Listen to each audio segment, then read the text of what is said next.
Les Américains, enfin l'administration Biden, mais c'est un sujet relativement consensuel aux États-Unis, veut contrer l'influence de la Chine. Et on sait que Mohammed Ben Salman, le prince héritier saoudien, joue un double jeu justement pour faire pression sur les Américains. Il a commencé, renouer les relations diplomatiques avec l'Iran par le biais de la Chine.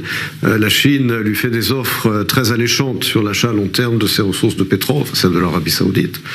Et donc Ben Salman sait que la priorité aujourd'hui pour les États-Unis sur la scène internationale en général et au Proche-Orient en particulier, c'est de contrer la Chine. Et par conséquent, les Américains ont tout intérêt, évidemment, à cet accord de normalisation entre Israël et l'Arabie saoudite, qui constituerait effectivement un bloc régional très puissant contre l'Iran et contre ses soutiens internationaux que sont la Chine mais également la Russie. Alors, on a dit ces derniers jours que le fait de mettre la question palestinienne comme étant aussi partie prenante de cette normalisation était plus une affaire américaine finalement qu'une préoccupation saoudienne et évidemment israélienne. Est-ce que vous pensez que justement ce sont plus les Américains aujourd'hui qui poussent pour faire avancer le dossier palestinien par le biais de cette normalisation que les Saoudiens eux-mêmes? Non, je n'imagine pas que l'Arabie saoudite puisse faire fi complètement de ce dossier.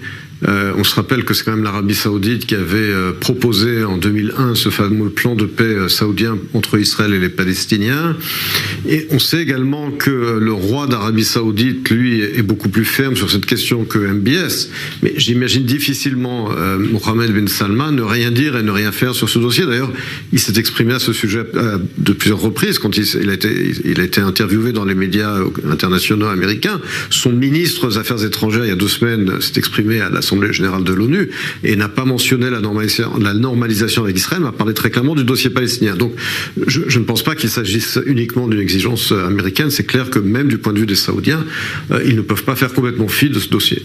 Alors aujourd'hui, on a vu que les dirigeants iraniens, eux, étaient montés aussi au créneau pour appeler l'Arabie saoudite à ne pas franchir le Rubicon selon Téhéran. Et Benjamin Netanyahou ce soir a dit que rien n'empêchera Israël et finalement tout autre pays d'agrandir le cercle d'Abraham. Vous pensez vraiment qu'on est dans un mouvement là qui va s'élargir encore plus, ou est-ce que le contexte est quand même assez compliqué aujourd'hui pour Israël?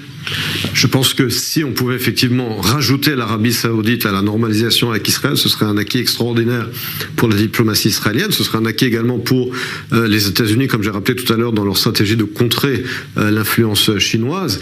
Et si l'Arabie saoudite effectivement franchissait le pas, eh bien cela ouvrirait la porte à d'autres pays arabes, bien que évidemment la normalisation qui avait eu lieu il y a 3 ans entre Israël, les Émirats arabes unis et le Bahreïn n'aurait pas eu lieu sans l'accord tacite de l'Arabie saoudite. Mais il est clair que l'Arabie saoudite étant le pays des lieux saints de l'islam et le plus gros exportateur de pétrole du monde arabe, c'est un pays central, c'est également le pays qui est, je dirais, au front dans la lutte contre l'impérialisme chiite de l'Iran.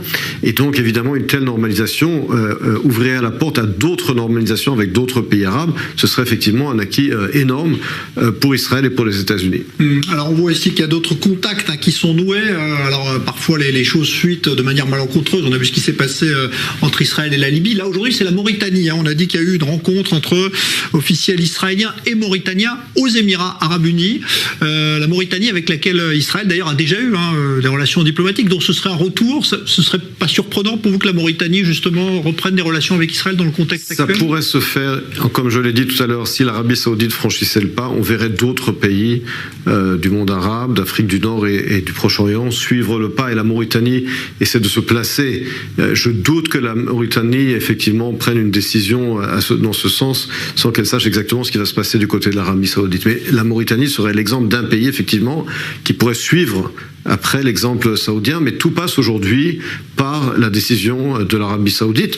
La décision n'est pas que de l'Arabie saoudite, puisqu'effectivement, il y a des contentieux, comme on le sait, outre le dossier palestinien qu'on vient d'évoquer, surtout le programme nucléaire civil saoudien, la demande d'alliance stratégique régionale avec les États-Unis, et puis les avions de chasse ultra performants. N'oublions pas quand même que l'Arabie saoudite est un pays arabe qui a été en confrontation avec Israël pendant de nombreuses années. Donc même si on normalise nos relations, nous ne sommes pas non plus en Scandinavie, en Europe de l'Ouest, ça reste le Proche-Orient, donc il faut être prudent. Merci Emmanuel Navon, professeur de relations internationales, à propos de ce dossier donc brûlant de la normalisation, l'inquiétude de l'Iran.